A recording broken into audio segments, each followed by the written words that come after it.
दोस्तों हमारी सीरीज चल रही थी terror man eater leopard of Rudraprayag. उसमें हम कहानीपत तक पहुँचे थे कि जो दो भेड़ पालक थे उसकी 12 साल की बेटी को man eater leopard of Rudraprayag ने उठा के लेके चले गया था। अब आगे की कहानी हम शुरू करते हैं। शुरू करने से पहले एक बार चैनल को सब्सक्राइब ज़रूर करें, 1K पहुँचा दें। पिछली वीडियो में आपने बहुत अच्छा रिस्पॉन्स दिया था। दोस्तों अब जिम कॉर्बेट कह रहे हैं कि वो ऐसी कई कहानियों को बयान कर सकते हैं जो कि आदमखोर से बहुत सी सारी जो घटनाएं जुड़ी हैं उनमें उनकी एक अलग और दर्द भरी दास्तान है। लेकिन जिम कॉर्बेट समझते हैं कि रुद्रप्रयाग के जो आदमखोर तेंदुए से गढ़वाल के लोग जो आतंकित हो रहे थे, जो टेरर था उनके, तो उनके कारण में जो उन्होंने एक झांकी सामने रखी है, ये झांकी तब तक स्पष्ट नहीं हो सकती है जब तक ये मालूम ना हो जो गढ़वाल के जो जनमानस थे उनमें जो अंधविश्वास गहरे तक बैठा हुआ था। तो उनमें एक अंधविश्वास बैठा हुआ था और जो बाघ की जो शारीरिक जो फिजिकल जो आघात करने से जो क्षमता, जो उसकी जो क्षमता थी, जो फिजिकली जो क्षमता जो आघात कर रहा था, तो वो एक परालौकिक शक्तियों से था। उनका एक ऐसा मानना है जो गढ़वाल के लोगों था, जो गढ़वाल के जो लोगों का कहना था। तो जिम कॉर्बेट कह रहे हैं, अब जिम कॉर्बेट के जरिए कह रहा हूँ मैं, इसमें एक उदाहरण दूंगा। अब जिम कॉर्बेट के तरीके से मैं बता रहा हूँ कि जिम कॉर्बेट कहते हैं कि मैं रुद्रप्रयाग निरीक्षण भवन में ठहरा था, जिसमें एक छोटा सा कमरा था। और एक सुबह मैं निरीक्षण भवन से जैसे ही बाहर निकला और जैसे ही मैं बरामदे से ढलान में आया, तो वहाँ पे मैं देखता हूँ कि ढलान में, जिसमें लोगों के कई आने जाने के, जिसमें जो इंसानी लोग थे, उस बरामदे से जो आगे जो उनके जो निरीक्षण भवन था उसके आगे जो रास्ता था उस पर बहुत सारी धूप थी। तो वो धूप ऊबड़ खाबड़ हो रखी थी, मतलब उड़ी हुई थी और उस पर धूल जमी हुई थी।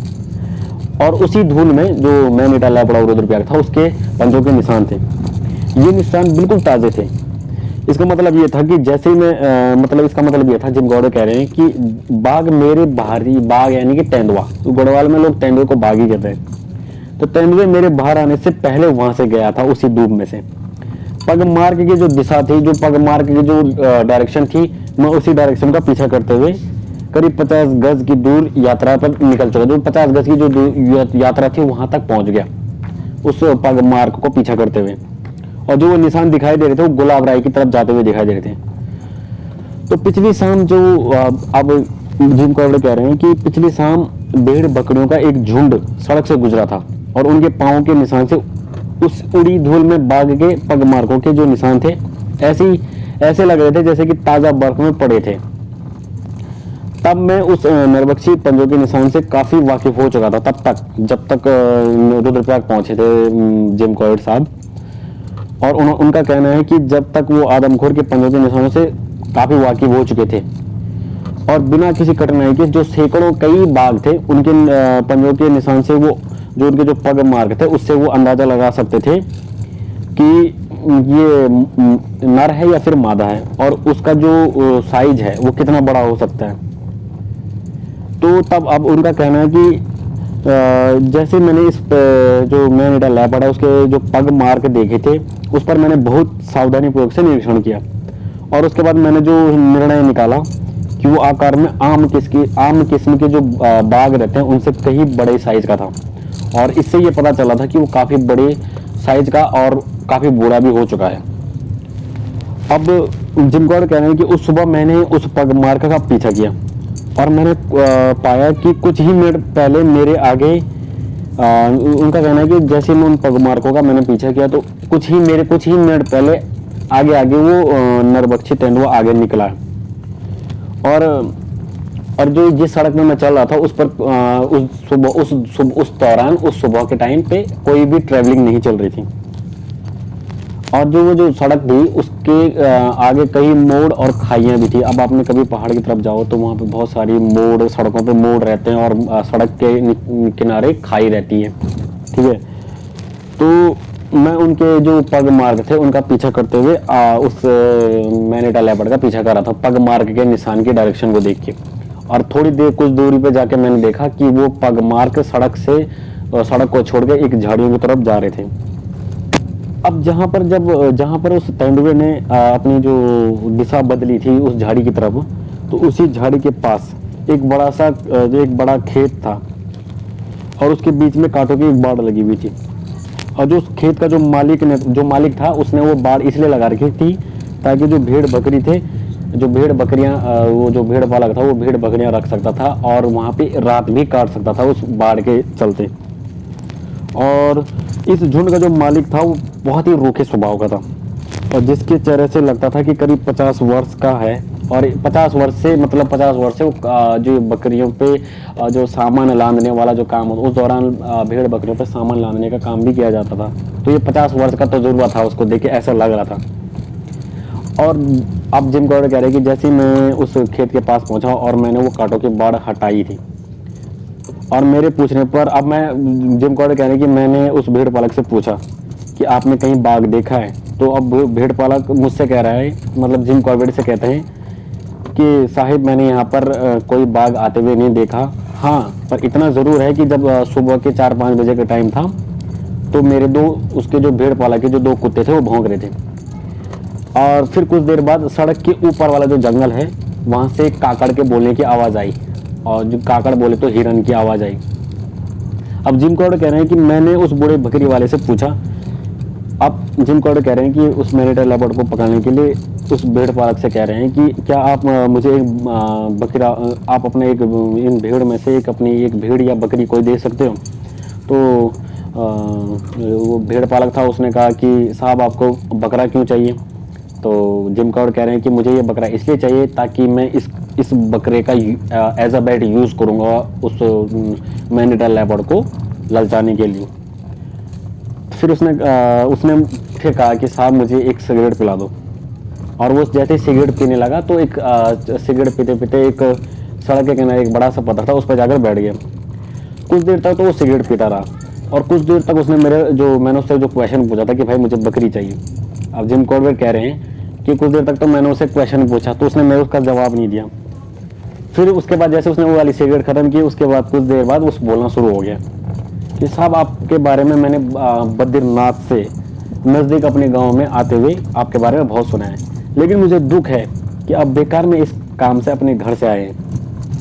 इस क्षेत्र में जितने भी इंसानों को जानवर मतलब उसका कहना था कि वो कह रहा था भेड़ पालक जिम कॉर्बेट को कि इस क्षेत्र में जितने भी मनुष्य और जानवरों की मौत हुई है उनके लिए भूत प्रेत जिम्मेवार है। अभी भेड़ पालक का कहना है कि वो कोई बाघ नहीं है बल्कि वो एक भूत प्रेत का साया है। आपको मैंने पिछली वीडियो में बताया था कि उस दौरान रुद्रप्रयाग के लोग यही सोच रहे थे कि ये कोई जानवर नहीं है बल्कि ये कोई अलग ही स्पिरिचुअल पावर है। और ये भी कह रहा है कि आपके पास जो बंदूक वगैरह है उससे कोई फर्क नहीं पड़ने वाला है। इसके लिए मैं आपको एक किस्सा सुनाऊंगा। अब वो कह रहा है भेड़ पालक जिम कॉर्बेट कि मेरे पिताजी जब जवान थे उस वक्त मैं पैदा भी नहीं हुआ था। जिस तरह आज ये भूत प्रेत की छाया मंडरा रही है ऐसी ही एक छाया तब मेरे गांव में भी आई थी, लेकिन उस वक्त के लोगों ने इसे बाघ कहा था। उसके बाद उसने कहा कि हमने उसके लिए पिंजरा भी लगाया था। मतलब उसके जो पिताजी के दौर की बात कर रहा है वो अपने, तो उसके लिए उसके पिताजी लोगों ने उसके लिए पिंजरा भी लगाया था, लेकिन वो फिर भी नहीं मरा। जब उसे मारने के लिए सभी प्रयास जो जितने भी ट्राई किया था उन्होंने वो सब मतलब सक्सेस नहीं हुए थे। तो जिस कारण वजह से लोगों में सब में आतंक फैल गया। किसी में भी साहस नहीं था कि वो सूरज डूबने के बाद भी या सूरज उगने से पहले अपने घर से बाहर निकल सके। तब हमारे गांव के आसपास के प्रधानों ने एक पंचायत बुलाई और पंचों को बताया कि वो आदमखोर बाघ से छुटकारा पाने के लिए कोई उपाय ढूंढे। तब एक आदमी जिसका पिछली रात को पोता मरा था वो उसी समय शमशान घाट से आ रहा था और वो पंचायत में उठा और अपनी बात बताने लगा कि उसको पोते को मारने वाला कोई बाघ नहीं है। वो स्वयं पोते के बगल में सोया था जिस रात उसका पोता मरा था। तो पोते मरने वाली एक जो उसके पोते को मारने वाला उनकी ही बिरादरी का कोई व्यक्ति था, उसका ऐसा कहना था। उसने उसने कहा जिसके पोते का वो जो पिछली रात मारा था वो कह रहा है कि उसको जो उसके पोते को जो कोई मारने वाला था उसकी ही बिरादरी का कोई व्यक्ति था। उसने आदमी का मांस और जो उसका खून भक्षण के लिए जो बाघ की शक्ल बना रखी थी। मतलब वो जब भी किसी को मारने जा रहा है तो वो एक बाघ की शक्ल बना के आ रहा है। बिरादरी का कहने का मतलब यह है कि हम ही इंसानों में से कोई ऐसा आदमी कर रहा है काम। ऐसा सुनते ही जो पंचायत बिठाई गई थी उसमें बहुत सारा हल्ला होने लग गया। कुछ का मानना था कि ये बूढ़ा जो व्यक्ति है जो अपने पोते की जो अभी शमशान घाट जा रहा है ये पागल हो गया अपने पोते की मौत की खबर को लेकर। और कुछ लोगों का कहना है कि बूढ़ा सही कह रहा है। फिर अब उन्होंने कहा कि जिन दिनों ये गांव में मौतें शुरू हुई थी उन्हीं दिनों एक गांव में एक साधु आया हुआ था, और हर एक मौत के दूसरे दिन साधु बाहर धूप में अपनी खटिया खींचकर पूरे दिन सोता रहता है।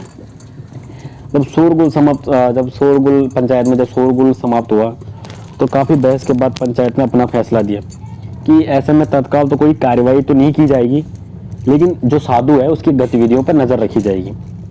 पंचायत में अब 3 पार्टियां बन गई थी। पहली पार्टी का विचार था कि जो अगली मौत होगी उसकी अनुमानित रात में जो भी उसकी जिस दिन कोई भी अगली मौत होगी तो उस रात को इस साधु पर नज़र रखी जाएगी, ताकि वो नज़र रख सके उस पर कि अब आगे वाले जो साधु पे जो उनका डाउट जा रहा था उस पर वो नज़र रख सके कि भाई अगली मौत होगी तो इस पर पूरी तरीके से इस पर कड़ी नज़र रखी जाएगी। तो उस रात को पहली और दूसरी पार्टी पहरा दे रही थी। साधु अपनी झोपड़ी में ही सो रहा था। अब ये भेड़पाला कह रहा है कि मेरे पिताजी तीसरी पार्टी में थे। शाम को अंधेरा होते ही सब ने चुपचाप पोजीशन ले ली। कुछ देर बाद झोपड़ी का दरवाज़ा खुला और धीरे से खुला। साधु जैसे ही बाहर निकला और अंधेरे में कहीं खो सा गया।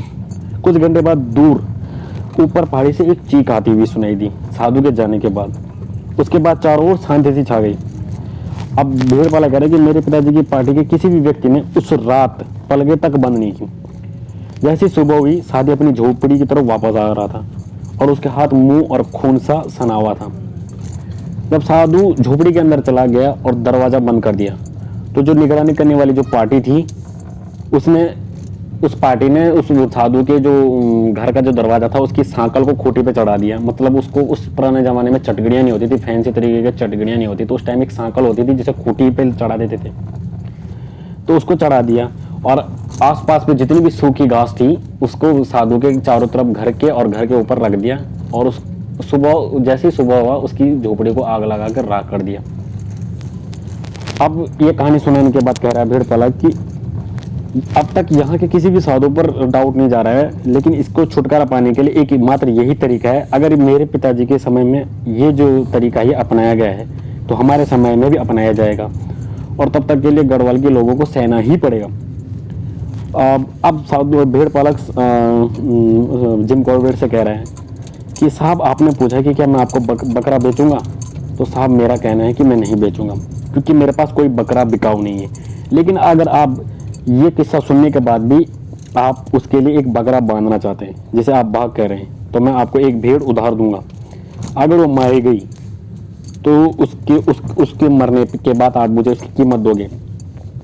अगर वो नहीं मारी गई तो किसी भी बात का कोई भी पैसा नहीं लूँगा मैं आपसे, ठीक है। अब जिम गौड़ कह रहे हैं कि शाम को जब दिन ढल चुका था तो मैं उसी कांटों के उस बाड़े में फिर से वापस लौटा और बकरी वाले मेरे उस दोस्त ने अपनी भेड़ के झुंड में से खुशी खुशी मुझे एक भेड़ दे दी।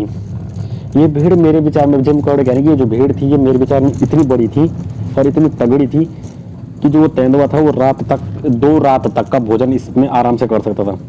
भेड़, अब जिम कौड़ ने वो भेड़ उसी रास्ते के पास झाड़ियों में बांध दी जहाँ 12 घंटे पहले वो तेंदुआ गुजरा था। दूसरी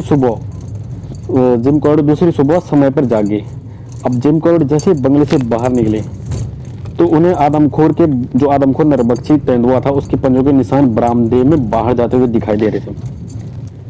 और वो जो गेट पर पड़े हुए निशान उन्होंने जो पाए वो गुलाब राय की तरफ से आया था और वो बंगले में जैसे हाजिरी देने के बाद वो रुद्रप्रयाग बाजार की तरफ चला गया। अब सच्चाई ये थी कि बाघ को जो इंसान का जो घोस्ट है, मैन का जो घोस्ट होता है इंसान का, उसकी आदत पड़ चुकी, तो उस भेड़ के मांस को खाने की उसमें कोई भी रुचि नहीं थी। हालांकि ये स्पष्ट था कि जब जिम कॉर्बेट जहाँ पर उन्होंने वो भेड़ बांधी थी उसके थोड़ी देर बाद ही उसने भेड़ को मार दिया था। अब जो भेड़ पालक है अब जिम कॉर्बेट से कह रहे हैं कि साहब आप बेकार में आप यहाँ रह रहे हो, अपने पैसे बचाओ। और ये बात बकरी वाले ने अपनी जो बकरी वाले ने कहा कि साहब आप यहाँ पे वेस्ट कर रहे हो अपना टाइम और अपना पैसे भी बचाओ, ये बाघ वैसे भी मरने वाला है नहीं, तो आप एक काम करो आप हरिद्वार की तरफ। उसके बाद वो हरिद्वार की तरफ चले गया, उसके बाद वो हरिद्वार की तरफ चले गया।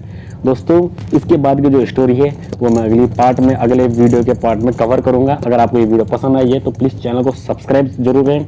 बाकी मिलते हैं आपको अगली वीडियो में। हाँ, पिछली जो वीडियो थी वो उसमें आपने बहुत ही अच्छा रिस्पॉन्स दिया है मुझे। उम्मीद करता हूँ कि आपको ये वाली इस वीडियो में भी आपको बहुत पसंद आएगी। तो प्लीज़ चैनल को सब्सक्राइब करो, 1K करा दो यार, और वीडियो में एक कमेंट और लाइक ज़रूर करें। बाकी मिलते हैं आपको अगली वीडियो में, तब तक के लिए धन्यवाद। जय हिंद, जय भारत।